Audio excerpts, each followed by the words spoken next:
Located in the Jedi archives within the Jedi Temple on Coruscant, the Jedi commemorated a group of 20 former Masters who left the Order in the form of busts that were made of bronzium. This group was given the name of the Lost 20, with Dooku becoming the 20th member upon his leaving the Jedi Order roughly 10 years before the Clone Wars. But if Dooku was the 20th and final member of the Lost 20, who was its first member? In this video expose, I will describe who the first member of the Lost 20 was, and explain this former Jedi Master's fall to the dark side to become a Dark Lord of the Sith, which sparked a new era of warfare between the Jedi Order and the Sith Order. The Lost 20 was the name given to a group of 20 Jedi Masters who resigned their position and left the Jedi Order on the basis of ideological differences between themselves and the Order. These former Jedi Masters were remembered and memorialized in the form of busts that were located in the Jedi archives. These sculptures were to act as a reminder for the Order that the Jedi were imperfect, and that a Master's leaving the Order was amongst its most significant failures. As the members of the Lost 20 were not blamed or faulted for their decision to leave, the busts were representative of the Order's understanding that they could not always serve each member fully, or provide them with what they were ultimately seeking. Therefore, on each bust, the Jedi commemorated all of the great accomplishments achieved by each Master within the Lost 20. The Jedi Order started recognizing the Masters as part of the Lost 20 roughly 2,000 years before the events of A New Hope. Over the next millennium, a total of 12 Jedi Masters had left the Order due to ideological differences, and were memorialized as part of what was to become the Lost 20. When Dooku voluntarily resigned his commission within the Order shortly after the events of the Phantom Menace, he thus joined the preceding 19 Jedi Masters who'd also previously done so, and as its 20th member, the group of commemorated former Masters became known as the Lost 20. But who was the first Jedi Master to leave the Order due to ideological differences to become the first member of the Lost 20, roughly 2,000 years before Dooku?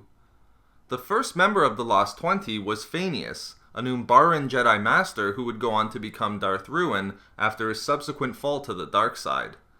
Phaneus was born on or about 2,000 years before the events of A New Hope, during a time of relative peace within the galaxy.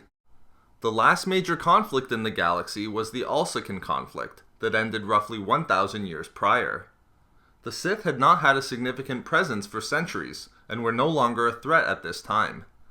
These circumstances allowed for the Jedi to be unchallenged, and the galaxy enjoyed a period of peace and stability.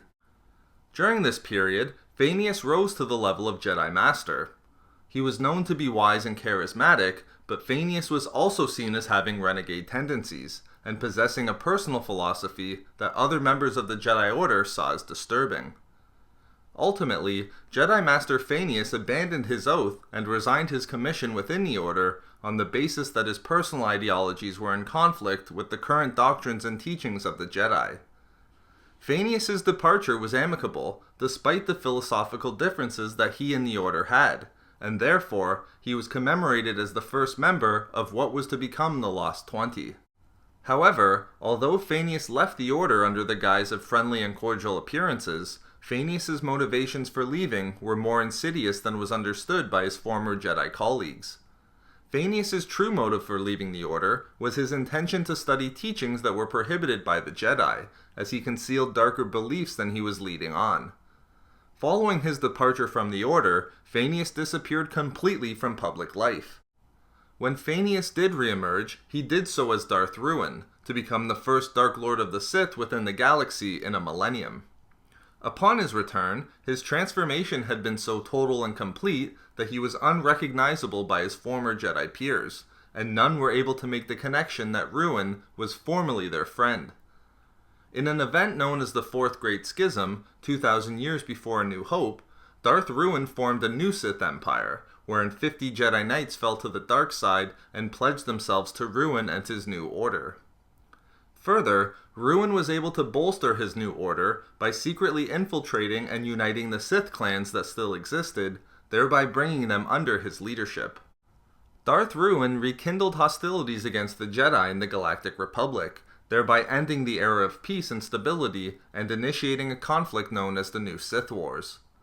Ruin's volatile personality and narcissistic tendencies proved to be his downfall, as his followers came to hate their new leader. Ultimately, Ruin was betrayed and killed by his own followers after a defeat in which his capriciousness and self-centeredness resulted in the death of many of his own forces.